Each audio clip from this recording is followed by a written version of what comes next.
Last class में हमने जो संधारित्र है उस संधारित्र की निर्भरता तथा जो समांतर प्लेट संधारित्र है उस समांतर प्लेट संधारित्र की धारिता जब उन दोनों प्लेटों के बीच में प्राविद्युत पदार्थ पूर्ण रूप से भरा हो, निर्वात हो तथा प्राविद्युत पदार्थ की कोई पट्टिका हो, उसकी उपस्थिति में धारिता का मान कितना होगा उसके बारे में हमने पढ़ लिया था। आज हम पढ़ने जा रहे हैं कि जो समांतर प्लेट संधारित्र है उनका संयोजन श्रेणी क्रम संयोजन होगा और एक समांतर क्रम संयोजन होगा। तो आज की हेडिंग लिखो समांतर प्लेट संधारित्र का संयोजन।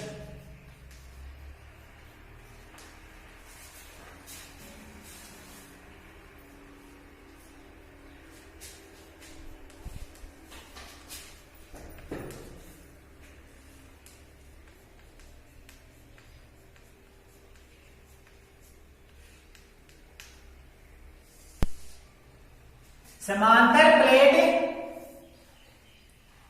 संधारित्र का संयोजन। हम संधारित्रों का संयोजन करेंगे तो हम उन्हें दो प्रकार से संयोजित कर सकते हैं। एक तो हम उन्हें समांतर क्रम में कर सकते हैं तथा दूसरा हम उन्हें श्रेणी क्रम में संयोजित कर सकते हैं। तो इसमें लिखो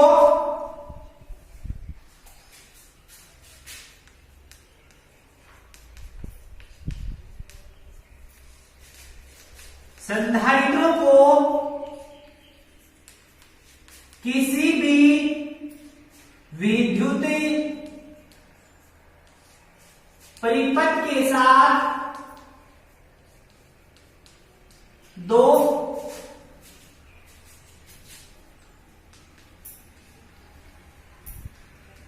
प्रकार से संयोजित किया जा सकता है।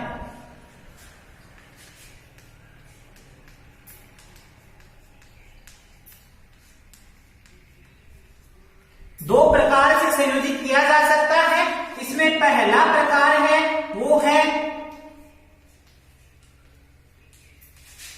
श्रेणी क्रम संयोजन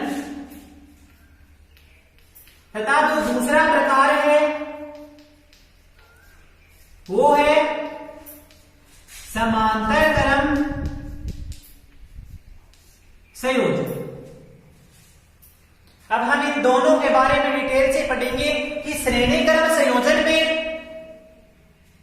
धारिता का मान कितना होगा तथा समांतर क्रम संयोजन में तुल्य धारिता का मान कितना होगा। तो इसमें पहला लिखो श्रेणी क्रम संयोजन।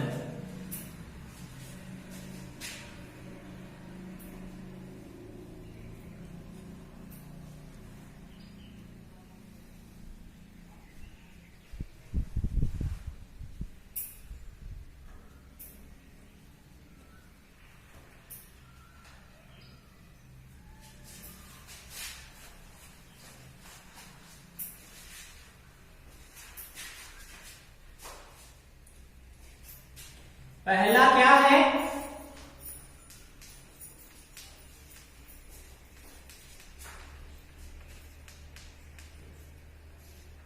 श्रेणी क्रम संयोजन। जब हम संधारित्रों को श्रेणी क्रम में संयोजित करेंगे, श्रेणी क्रम में संयोजित करने का मतलब है कि ये एक संधारित्र है, इस संधारित्र का ये वाला धनावेशित प्लेट है, ये वाली ऋणावेशित प्लेट है। इस धनावेशित प्लेट को हम विपरीत आवेशित प्लेट से संयोजित करेंगे तथा ये ऋणावेशित प्लेट है, इसको भी विपरीत आवेशित प्लेट से संयोजित करेंगे। ये ऋणावेशित प्लेट है तो ऋणावेशित प्लेट को दूसरे संधारित्र की धनावेशित प्लेट से संयोजित करेंगे तथा ये जो धनावेशित प्लेट है इसे दूसरे संधारित्र की ऋणावेशित प्लेट से संयोजित करेंगे। तो इस प्रकार का संयोजन क्या होगा? श्रेणी क्रम संयोजन होगा। श्रेणी क्रम संयोजन में जो सभी के लिए जो आवेश का मान होगा वो क्या होगा? समान होगा, जबकि जो विभव है वो क्या होगा? अलग अलग होगा। इसका भी अलग होगा, इसका भी अलग होगा, इसका भी अलग होगा, जबकि इन तीनों के लिए जो आवेश है उस आवेश का मान क्या होगा? समान होगा। तो इसमें लिखो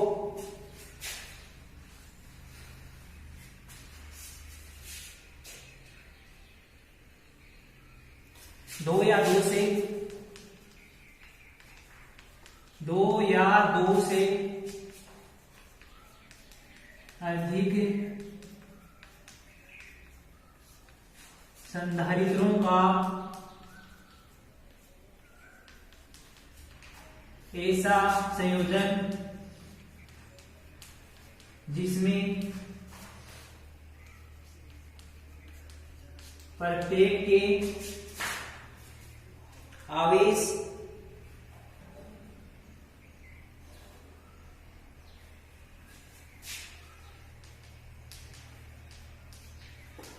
का मान समान होता है, परंतु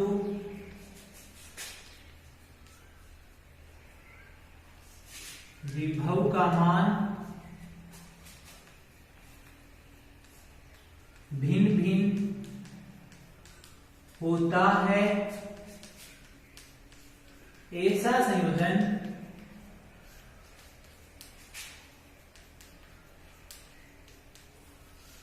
संधारित्रों का श्रेणीक्रम संयोजन कहलाता है। दो या दो से अधिक संधारित्र लेंगे, उनका संयोजन करेंगे, मतलब एक दूसरे से जोड़ेंगे, तो उनमें प्रत्येक संधारित्र का जो आवेश है वो आवेश की मात्रा क्या होगी, समान होगी, तथा प्रत्येक संधारित्र के लिए विभव का मान क्या होगा, अलग अलग होगा। तो ऐसा संयोजन क्या कहलाएगा, संधारित्रों का श्रेणीक्रम संयोजन कहलाएगा।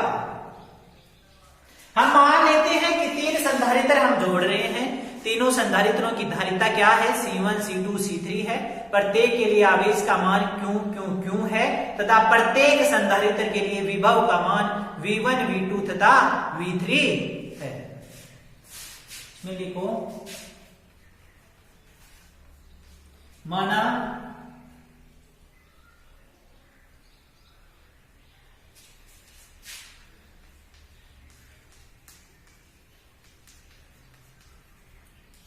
तीन संधारित्र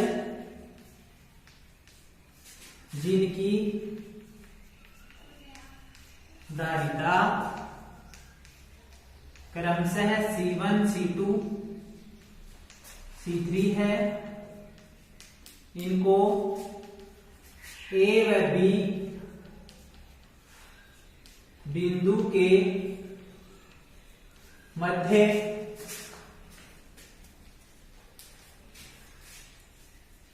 श्रेणी क्रम में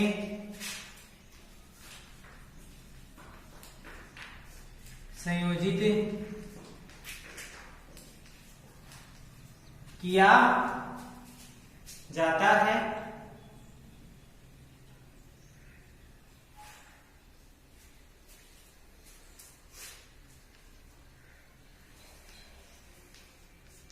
विद्युत स्रोत की सहायता से बिंदु A को प्लस Q आवेश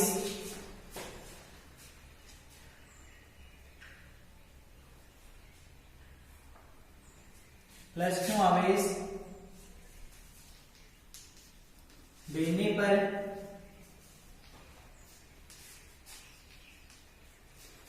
विद्युत प्रेरण की सहायता से सभी विपरीत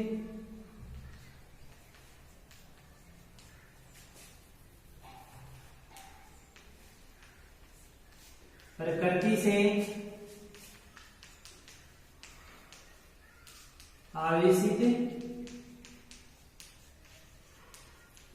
हो जाते हैं।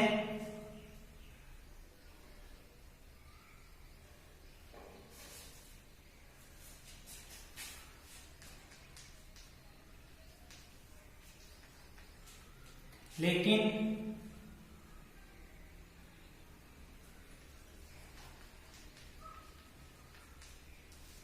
संधारित्रों की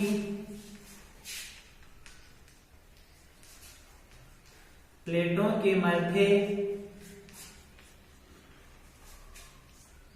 विभव का मान अलग अलग क्रमशः V1, V2 तथा V1, V2 तथा V3 है। हमने क्या लिए? 3 संधारित्र लिए हैं।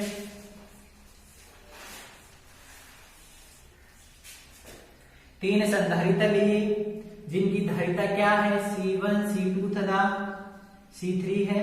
इन संधारित्रों 3 संधारित्र लिए। ये कौन से बिंदुओं के बीच में स्थित है? A व B बिंदु के बीच में व्यवस्थित है। हम ये जो A सिरा है ये कोई बाह्य स्रोत है, ये कोई बाह्य स्रोत है। इस बाह्य स्रोत की सहायता से इसके A सिरे को क्या दिया जाता है? धनात्मक आवेश दिया जाता है। विद्युत प्रेरण की सहायता से ये विपरीत प्रकृति के आवेश से आवेशित हो जाते हैं।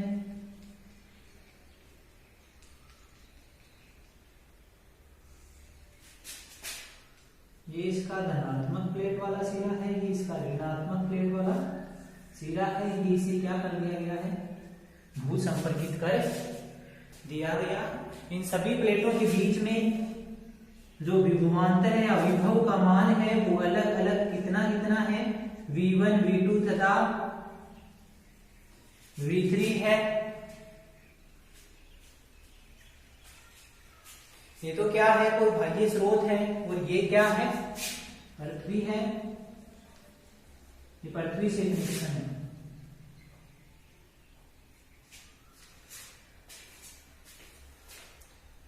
तो ये हो गया श्रेणी क्रम संयोजन का आरेख। अब हम देखते हैं कुल धारिता का मान कितना होगा।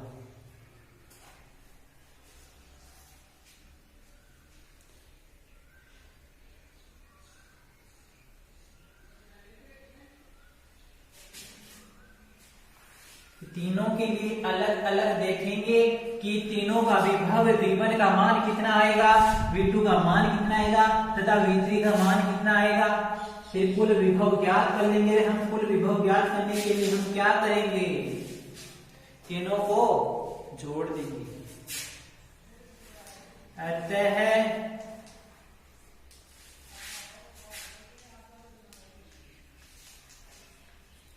श्रेणी क्रम संयोजन में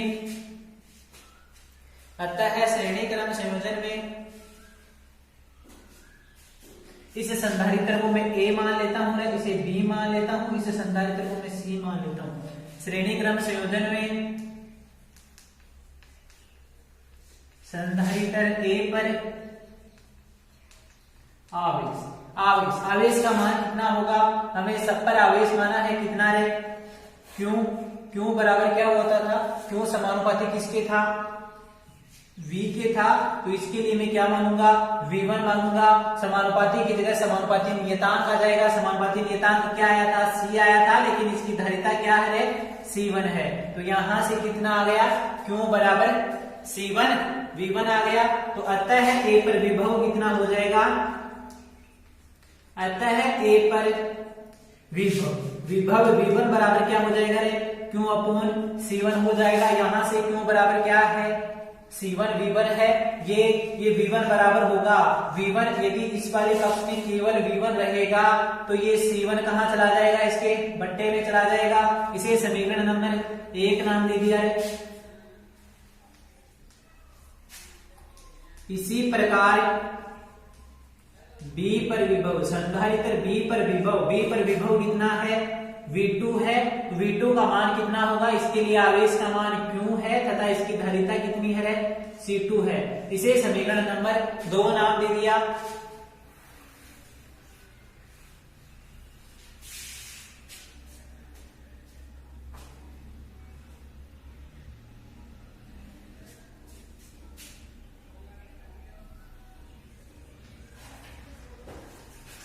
इसी प्रकार संधारित्र C पर विभव, संधारित्र C पर विभव हमने माना था V3 माना था। V3 का मान कितना होगा, Q अपॉन C3 होगा। इसे समीकरण नंबर 3 नाम दे दिया है। ये समीकरण 1, 2, 3 क्या है, उन सभी जो संधारित्र हैं उनके अलग अलग विभव का मान है। अब हम संयोजन का कुल विभव देखेंगे। अतः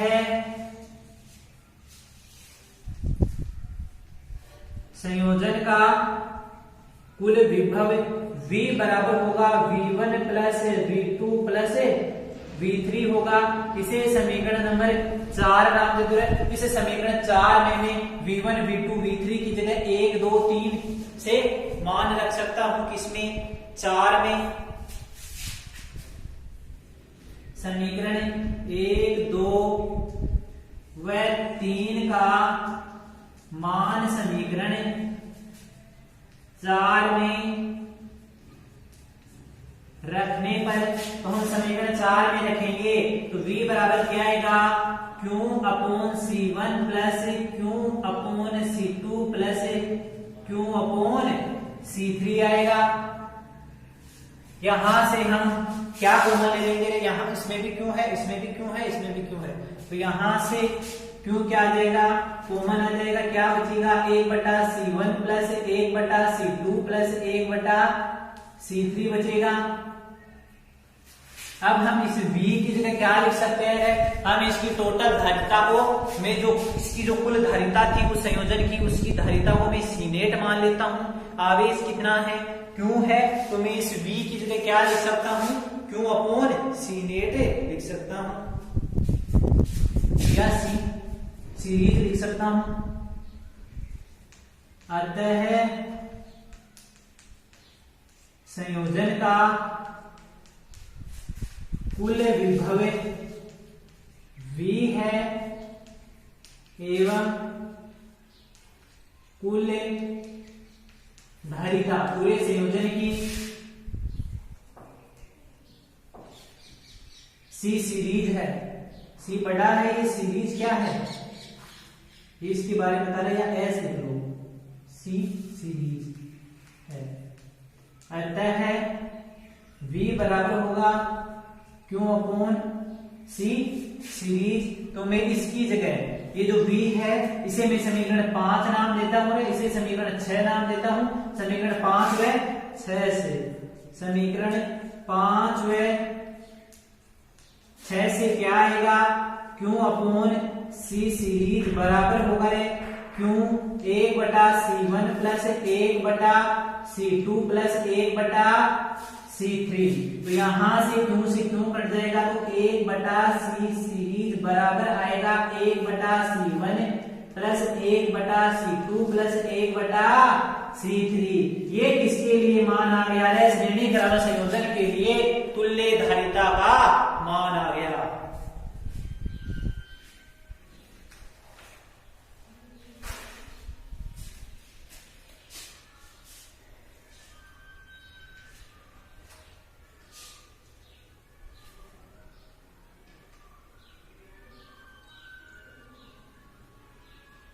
अब यदि n संधारित्र हो,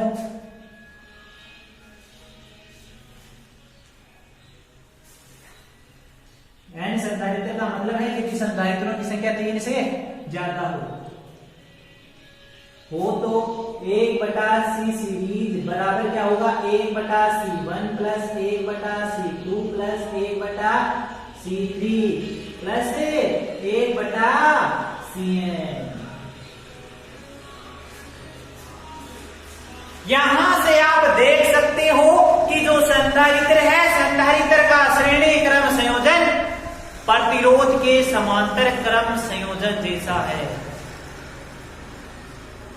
जैसा प्रतिरोधों का समांतर क्रम संयोजन में आप तुल्य प्रतिरोध ज्ञात करते हो, वहां जो तुल्य प्रतिरोध का सूत्र आता है 1/Rp है, वो 1/R1 plus 1/R2 plus 1/R3 के आता है।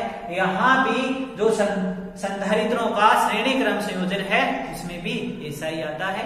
तो संधारित्र की धारिता और जो प्रतिरोधों का संयोजन है वो परस्पर एक दूसरे के क्या है, उल्टे हैं। एक का श्रेणी है तो दूसरे का क्या है, समांतर है। तो ये हुई किसकी बात, श्रेणी क्रम संयोजन की। अब हम दूसरे संयोजन की बात करते हैं, किसकी, समांतर क्रम संयोजन की।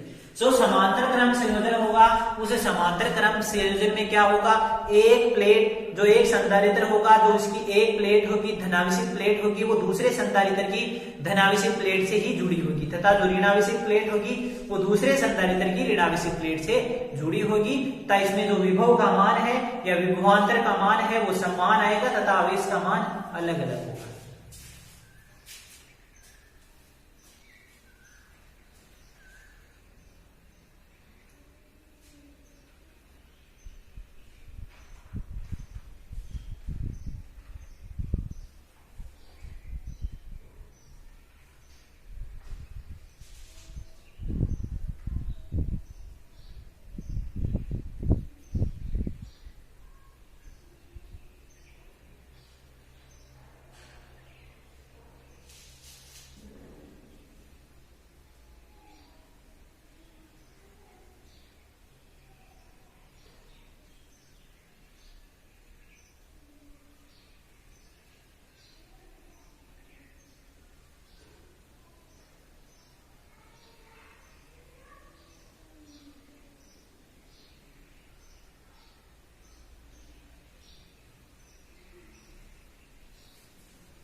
दूसरा संयोजन लिखो, समांतर क्रम संयोजन।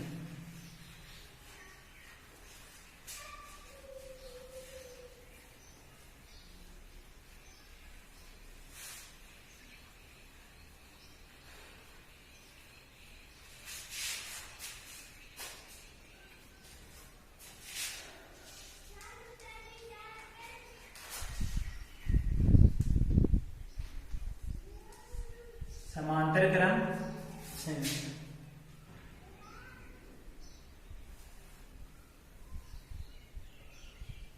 इसमें लिखो, दो या दो से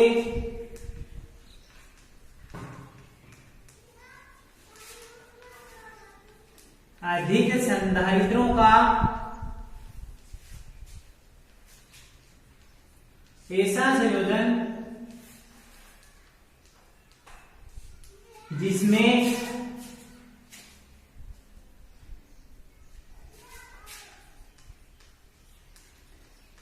सभी संधारित्रों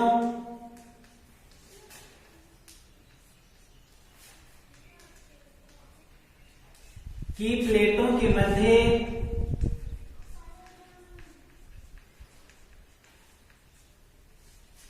विभवांतर का मान समान हो एवं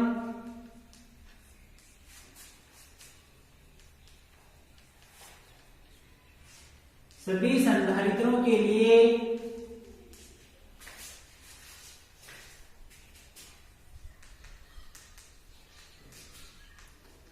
आवेश का मान भिन्न भिन्न हो। समांतर क्रम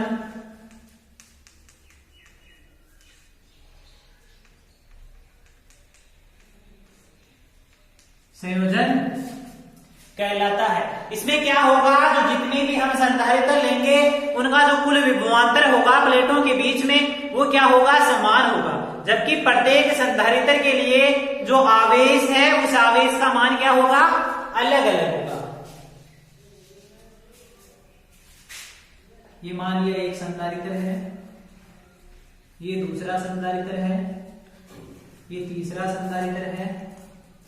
इन सभी जो तीनों संधारित्र हैं उनकी धारिताएं क्रमशः C1, C2, C3 है।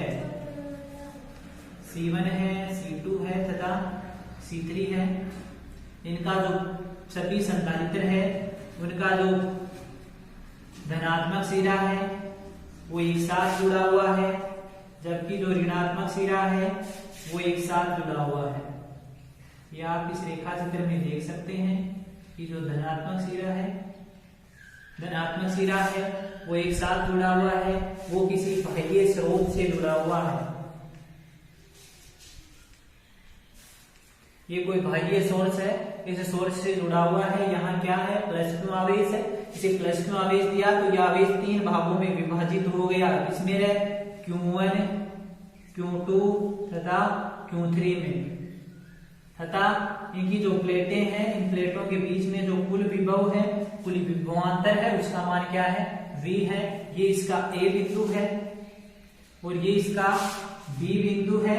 ये B बिंदु किससे जुड़ा हुआ है, पृथ्वी से जुड़ा हुआ है, भू संपर्कित है। तो हमने क्या किया, हमने 3 संधारित्र लिए जिनकी विद्युत धारिता क्रमशः C1, C2 तथा C3 है। इनको बिंदु A व B के मध्य समांतर क्रम संयोजन में क्या किया, व्यवस्थित किया।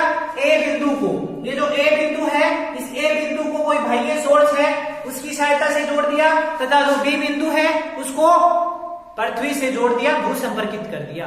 अब हम जो A बिंदु है, उस A बिंदु को हमने क्या दे दिया, +2 आवेश दे दिया।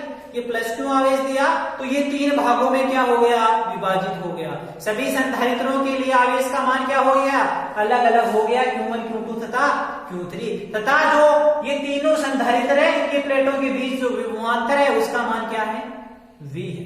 इसमें लिखो, माना 3 संधारित्र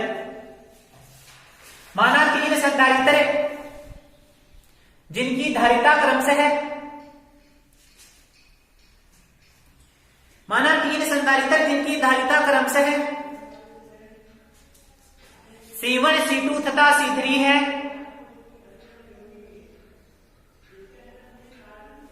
इन संधारित्रों को बिंदु A व B के बीच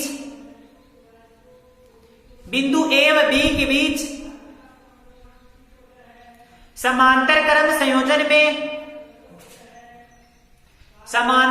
संयोजन में व्यवस्थित किया गया है। समांतर क्रम संयोजन में व्यवस्थित किया गया है। बिंदु A को बाह्य स्रोत की सहायता से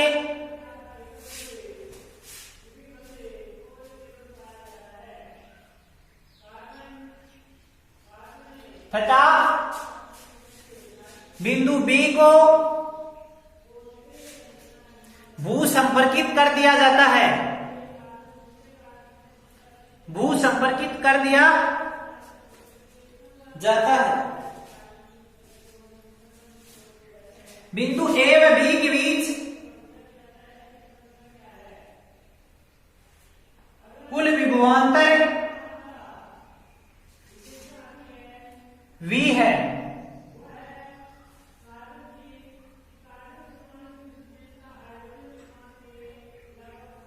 तथा प्रत्येक संधारित्र के लिए आवेश का मान क्रमशः Q1, Q2 तथा Q3 है।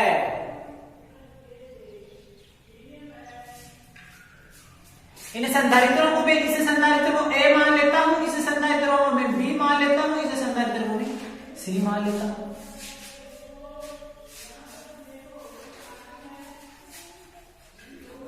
ये हमने देख लिया कि किस प्रकार से हम इसे श्रेणी क्रम संयोजन में समांतर क्रम संयोजन में व्यवस्थित करेंगे। अब देखते हैं कि समांतर क्रम संयोजन में व्यवस्थित करने के बाद में जो तुल्य धारिता है, उस तुल्य धारिता का मान कितना होगा।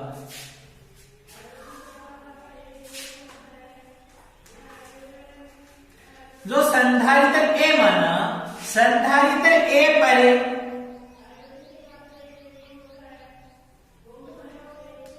आवेश, संधारित्र ए पर आवेश, संधारित्र ए के लिए हमने जो आवेश माना था वो कितना था रे? Q1 था। तो Q1 बराबर क्या होगा?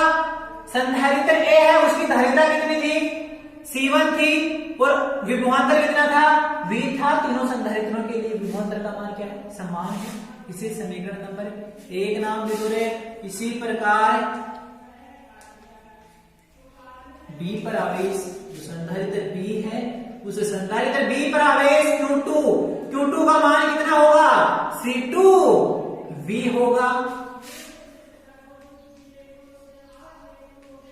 इसी प्रकार C पर आवेश कितना माना था हमने? Q3 माना था, वो कितना होगा? C3V। इसे समीकरण नंबर 3 नाम दे दो रे। अब ये जो समीकरण 1, 2, 3 है ना, वो किसको बता रहे हैं? वो तीनों संधारित्रों के लिए आवेश का मान बता रहे हैं। लेकिन हमने जो कुल आवेश दिया था उसका मान कितना था? Q था। और जो कुल आवेश Q था वो 3 भागों में डिवाइड हुआ था, Q1, Q2 तथा Q3 में। तो जो कुल आवेश Q है वो किसके बराबर होगा? इन तीनों आवेशों के योग के बराबर होगा। अतः संयोजन का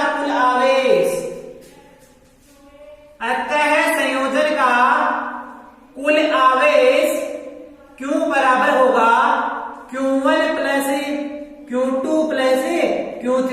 इसे समीकरण नंबर 4 नाम दे दो रे। कुल आवेश कितना है? Q है।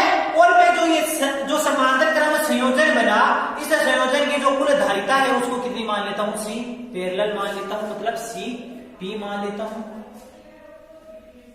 यहां आवेश कितना है? यहां Q आवेश है तथा कुल धारिता CP, C पैरेलल है, मतलब C समांतर है। अतः Q बराबर क्या होगा रे? CPV होगा। इसे समीकरण नंबर 5 नाम दे दो। इस समीकरण 5 का मान इस Q की जगह लिख दो। इस समीकरण 1, 2, 3 का मान Q1, Q2 तथा Q3 की जगह लिख दो रे।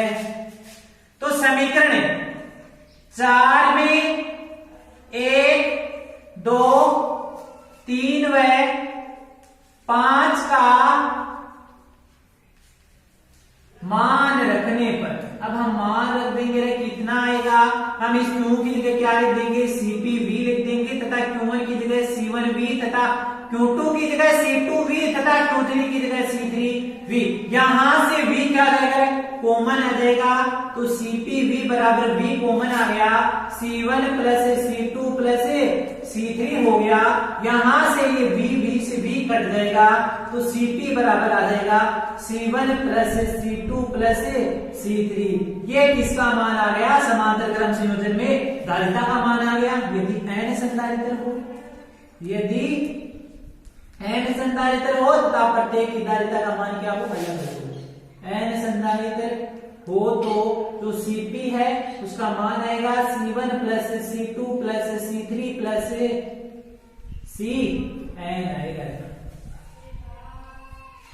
अब यदि क्वेश्चन में दिया हुआ हो कि जो समांतर क्रम संयोजन में जो संधारित्र जुड़े हैं C1, C2, C3, Cn, इन सभी संधारित्रों की धारिता का मान क्या हो? समान हो। यदि n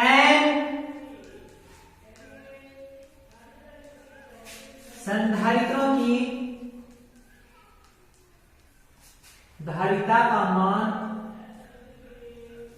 C हो तथा समांतर क्रम में व्यवस्थित हो तो तुल्य धारिता का मान कितना आएगा रे? CP का मान आएगा NC। इसकी जगह C आएगा, इसकी जगह C, इसकी जगह C और इस Cn की जगह C आएगा, मतलब C को तुम n बार जोड़ दो, एक C प्लस दूसरा C 2C हो गया, प्लस तीसरा C 3C हो गया। इसी प्रकार n संधारित्र होंगे। n का मतलब कितना भी हो सकता है, n का मान 5 भी हो सकता है, 10 भी हो सकता है, कितना भी। यहां से आप देख सकते हो कि जो संधारित्रों का समांतर क्रम आया वो जस्ट प्रतिरोधों के समांतर क्रम संयोजन का क्या है, उल्टा है। इसका समांतर क्रम संयोजन तथा प्रतिरोधों का श्रेणी क्रम संयोजन एक जैसा है। आप इसके समांतर क्रम संयोजन में देख सकते हो कि आप जो इन संधारित्रों की धारिताएं हैं उनको क्या कर रहे हो, क्रम से जोड़ रहे हो, C1 plus C2 plus C3 इनको जोड़ रहे हो। आप जो प्रतिरोध देखोगे, प्रतिरोधों का श्रेणी क्रम होगा, उनमें P उनके प्रतिरोध को ऐसे ही जोड़ा जाता है। C जो RP होता है, सॉरी RS होता है, वो होता है R1 plus R2 plus R3। मतलब आप यहां से देख सकते हो याद करने के लिए कि इनका श्रेणी क्रम संयोजन प्रतिरोध का समांतर क्रम संयोजन है, संधारित्रों का समांतर क्रम संयोजन तथा प्रतिरोधों का श्रेणी क्रम संयोजन एक जैसा होता है। तो ये हुई इनके संयोजन की बातें।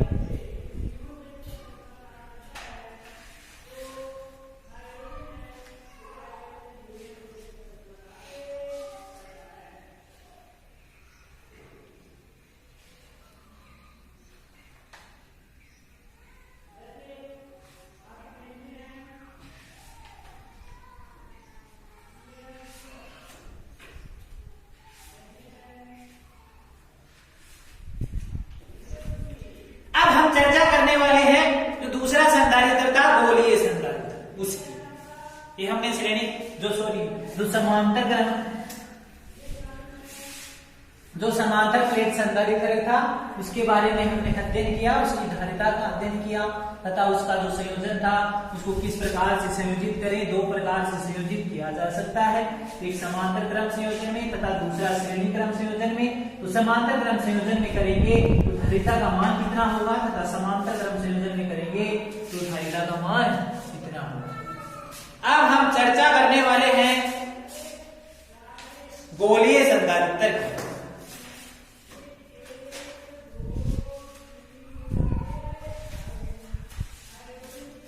तो दूसरा था कौन रहे, गोलीय संधारित्र।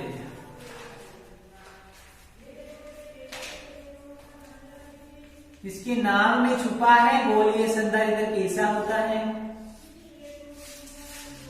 गोले जैसा होगा रे। समांतर प्लेट संधारित्र में दो विपरीत प्रकृति की जो प्लेटें थी वो समांतर क्रम में व्यवस्थित थी। यहां क्या होगा, इसमें दो विपरीत प्रकृति के गोले होंगे, उनका केंद्र क्या होगा, एक होगा।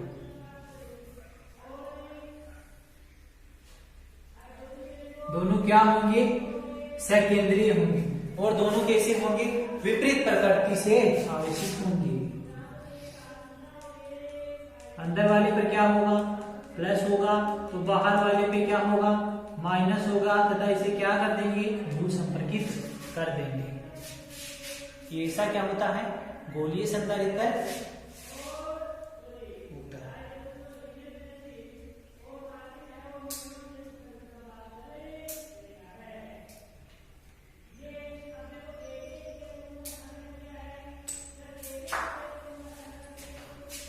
इसमें लिखो, इस प्रकार के संयोजन में, इस प्रकार के संधारित्र में, इस प्रकार के संधारित्र में परस्पर समान एवं विपरीत प्रकृति के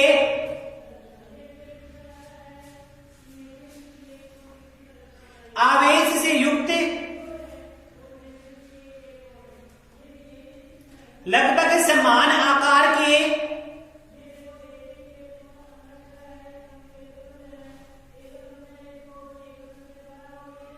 सकेंद्रीय चालक गोले होते हैं।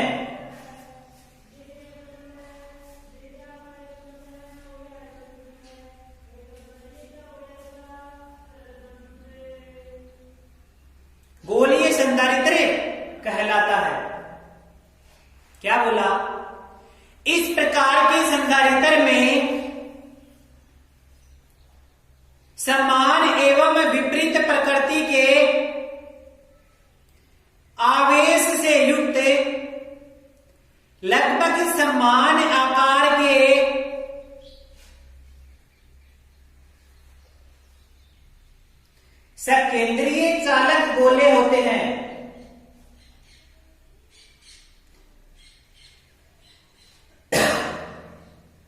गोलीय संधारित्र कहलाता है। सकेंद्रीय चालक गोलों का मतलब है कि दो चालक गोले होंगे, उन दोनों चालक गोलों का जो केंद्र होगा वो एक ही बिंदु होगा।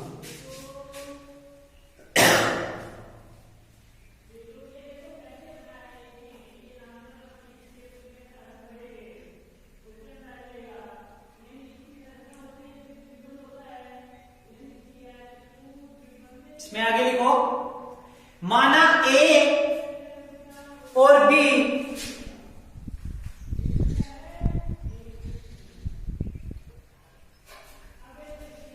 सकेंद्रीय चालक गोले हैं।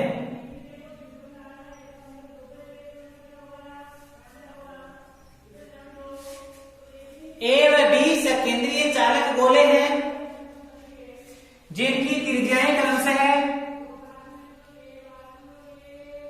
R1 तथा R2 है।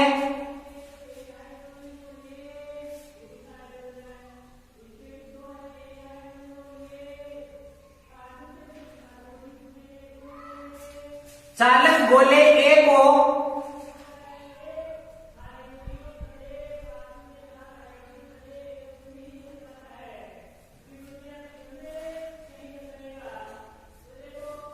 बाह्य स्रोत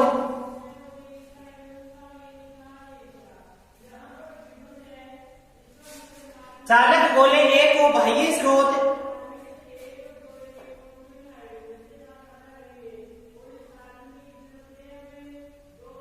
की सहायता से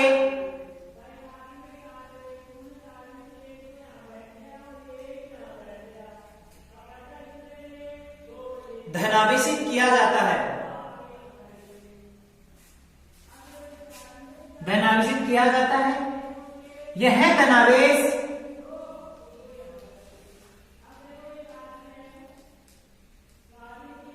इसके बाह्य पृष्ठ पर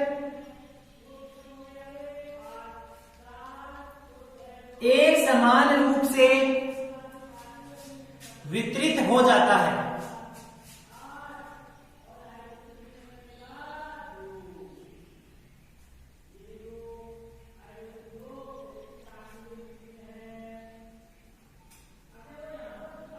विद्युत प्रेरण से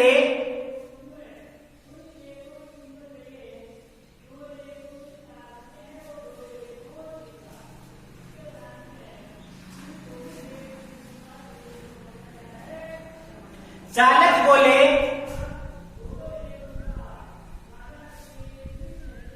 बी के आंतरिक पृष्ठ पर विपरीत प्रकृति का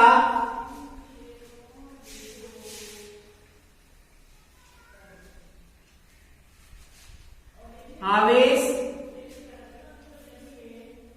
तथा बाह्य पृष्ठ पर समान प्रकृति का आवेश आ जाता है।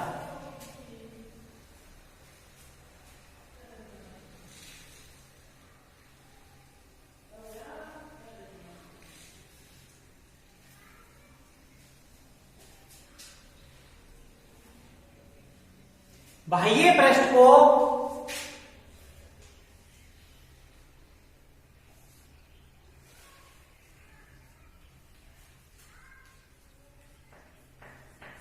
भू संपर्कित कर देते हैं, जिससे संपूर्ण धनावेश पृथ्वी के अंदर चला जाता है।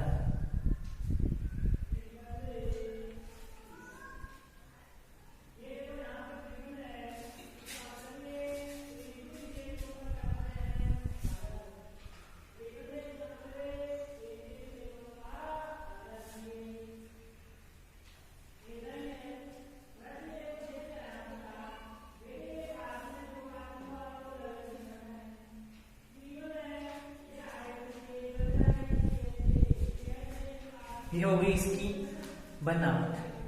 किसकी है? इस गोलीय संधारित्र की। गोलीय संधारित्र में हमने क्या लिया, दो चालक गोले ए व बी लिए, दोनों क्या हैं, सकेंद्रीय हैं, जिनकी त्रिज्याएं क्रमशः R1 तथा R2 है। चालक गोले ए को बाह्य सोर्स की सहायता से, ये बाह्य सोर्स कैसा है, धनावेशित है, इसकी सहायता से धनावेश दिया गया। यह धनावेश इसके बाह्य पृष्ठ पर एक समान रूप से वितरित हो गया।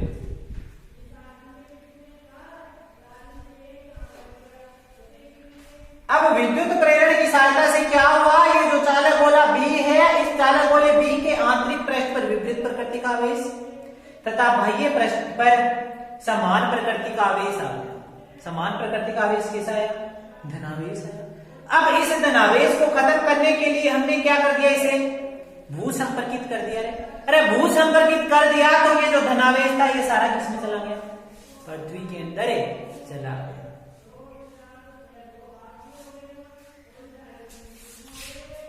ये होगी इसकी पर। अब हम देखते हैं अलग अलग संधारित्र, सॉरी अलग अलग जो दोनों गोले हैं उनके लिए विभव का मान कितना आएगा तथा कुल धारिता कितनी आएगी।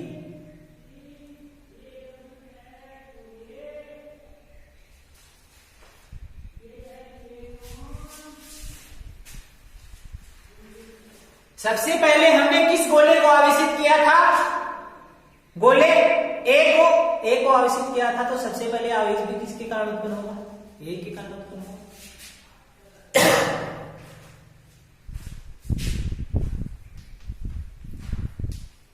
चालक गोले ए के कारण स्वयं का विभव कितना होगा, V1 मान लेता हूं। गोला था, गोले के लिए विभव का मान हमने ज्ञात किया था, कितना आया था, KQ/R आया था। यहाँ KQ का मान भी Q है, लेकिन R का मान क्या है, R1। तो यहां से क्या आएगा, KQ/R1 आएगा। इसे समीकरण नंबर 2 नाम दे दो रे। अरे अब इसे गोला था, इस गोले के बाहर एक और गोला है जिस पर -Q आवेश वितरित है, तो इसके कारण भी अंदर किसी बिंदु पर जो विभव होगा उसका मान कितना आया था, KQ/R आया था। जहां R का मान कितना है, R2 है, तथा Q का मान कितना है, -Q है।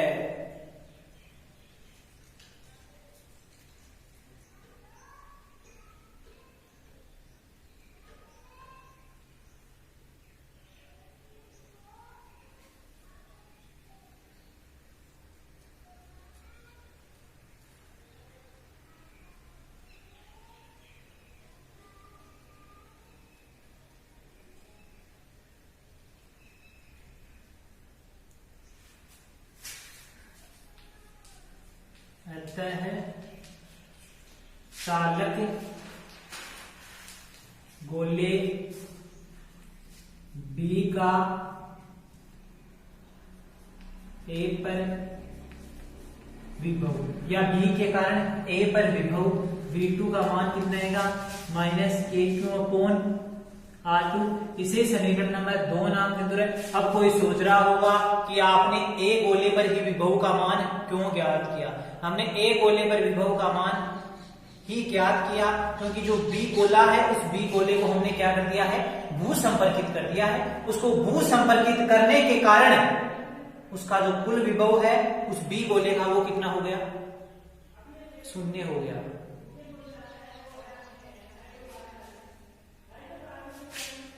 तो कुल विभव कितना होगा, A का कुल विभव, A का कुल विभव V बराबर क्या आएगा, V1 प्लस V2 आएगा। इसे समीकरण नंबर 3 नाम दे दो रे। इस समीकरण 3 में किसका मान रख दो, समीकरण 1 व 2 का मान रख दो। समीकरण 3 में 1 व 2 का मान रखने पर V बराबर आएगा KQ/R1 माइनस KQ/R2 आएगा। यहां से KQ को कॉमन ले लेता हूं रे, तो 1/r1 माइनस 1/r2 आएगा। यहां से r1 और r2 का मैं लघुत्तम ले लेता हूं, तो वो क्या आएगा, v बराबर KQ, r1 r2 लघुत्तम आ जाएगा, तो क्या आएगा, r2 माइनस r1 आएगा। इसे समीकरण नंबर कितना दे दो, 4 दे दो।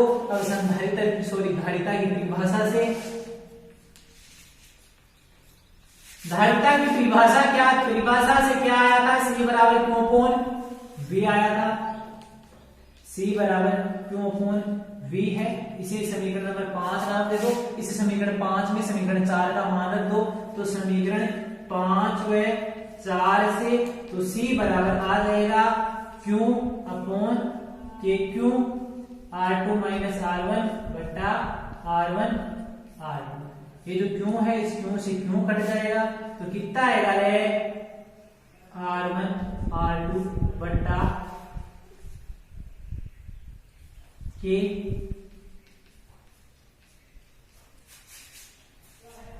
R2 minus R1।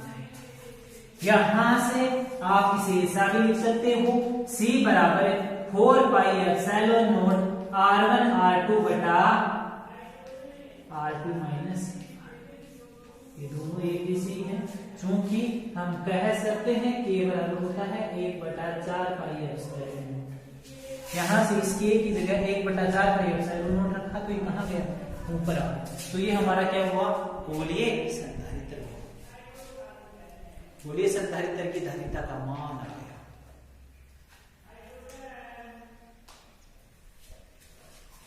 अब यदि ये जो दोनों गोले थे, इन दोनों गोलों के बीच में पराविद्युत पदार्थ रख दिया जाए, तो क्या होगा, इस एप्सिलॉन नॉट को किससे गुणा कर देंगे, एप्सिलॉन r से गुणा कर देंगे।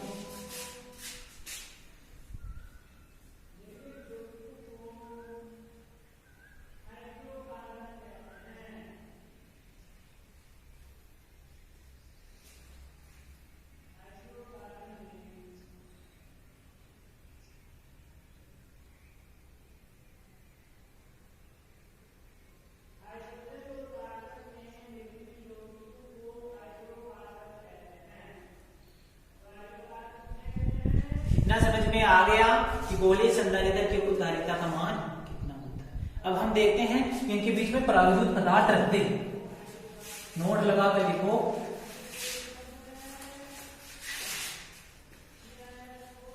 आप यहां से जो पृथ्वी है, उस पृथ्वी की धारिता का मान भी ज्ञात कर सकते हो। पृथ्वी भी एक ऐसा है कि गोला है,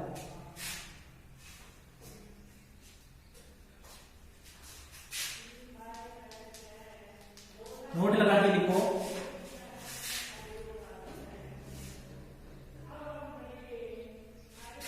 पहला है, यदि गोलीय संधारित्र की प्लेटों के मध्य एप्सिलॉन r परावैद्युतांक का, परावैद्युत पदार्थ भरा हो, तो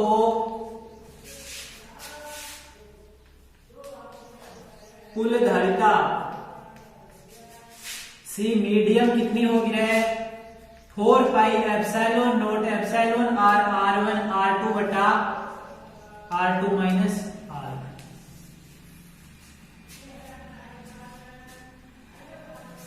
और दूसरे नोट में आप लिख सकते हो कि यहां से जो C है वो किसके समानुपाती है, 1/R2 माइनस R1 के।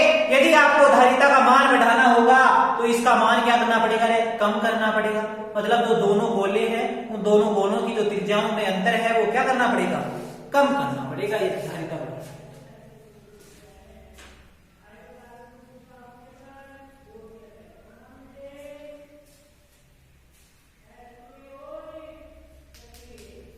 दूसरा नोट लिखो, गोलीय संधारित्र की धारिता का मान आकार पर निर्भर करता है।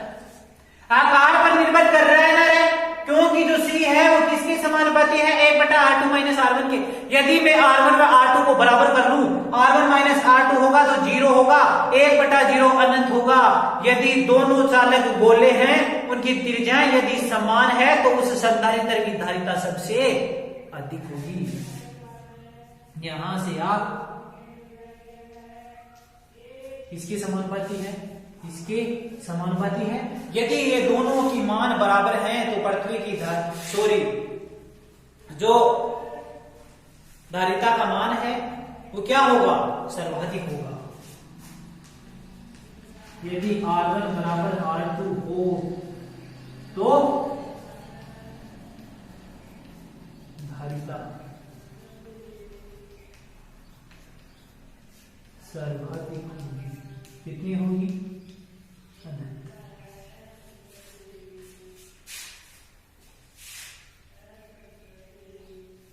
तीसरा लिखो,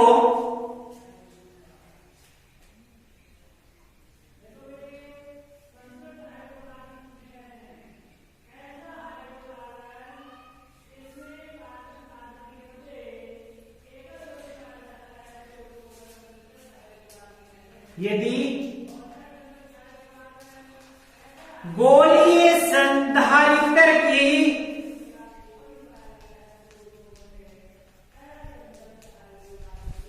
त्रिज्याओं का अनुपात क्रमशः R तथा अनंत हो तो तुल्य धारिता, मतलब R1 की जगह क्या है, R है तथा R2 की जगह क्या है, अनंत है, तो तुल्य धारिता C बराबर क्या होगा, 4πε0 अपॉन 1/R माइनस 1/अनंत। 1/अनंत क्या हो गया, 0 हो गया। तो आप यहां से लिख सकते हो 4πε0 अपॉन 1/R माइनस 0। तो यहां से लिखा जा सकता है C बराबर 4πε0R।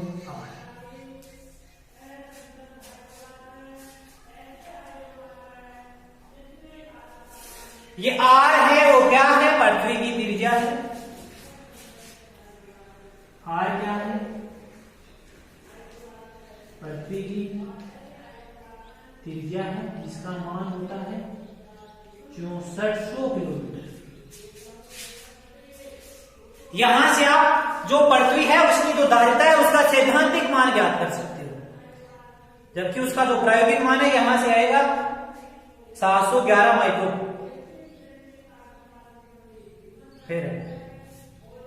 जबकि आप यदि इसकी जो प्रायोगिक मान ज्ञात करें हम, तो प्रायोगिक मान पृथ्वी की धारिता कितनी होती है, अनंत होती है। कितना भी आवेश दे सकते हो, कितना भी आवेश आप ले सकते हो।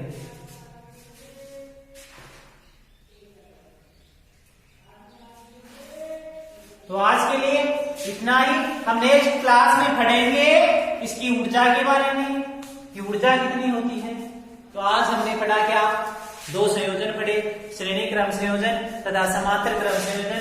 उसके बाद में हमने देखा गोलीय संधारित्र क्या है, उसको किस प्रकार से बनाया जाता है, तथा गोलीय संधारित्र की धारिता कैसे होती है, तथा गोलीय संधारित्र की धारिता आकार पर किस प्रकार निर्भर करती है। यदि उनके बीच जो त्रिज्याएं हैं उन त्रिज्याओं का अनुपात उन त्रिज्याओं के अंतर को कम कर दिया जाए तो धारिता क्या होगी, अधिक होगी। यदि अंतर बढ़ा दिया जाए तो धारिता क्या होगी, कम होगी। यदि इनके बीच में अंतर को मैं अनंत कर दूं, मतलब R2 और R1 के बीच जो अंतर है, जो दूरी का अंतर है वो अनंत हो, तो पृथ्वी की धारिता जो धारिता का मान है वो कितना आएगा, 0 आएगा, मतलब मिनिमम होगी। यदि मैं अंतर को 0 कर दूं तो धारिता का मान क्या आएगा, मैक्सिमम आएगा। कितना आएगा, अनंत आएगा।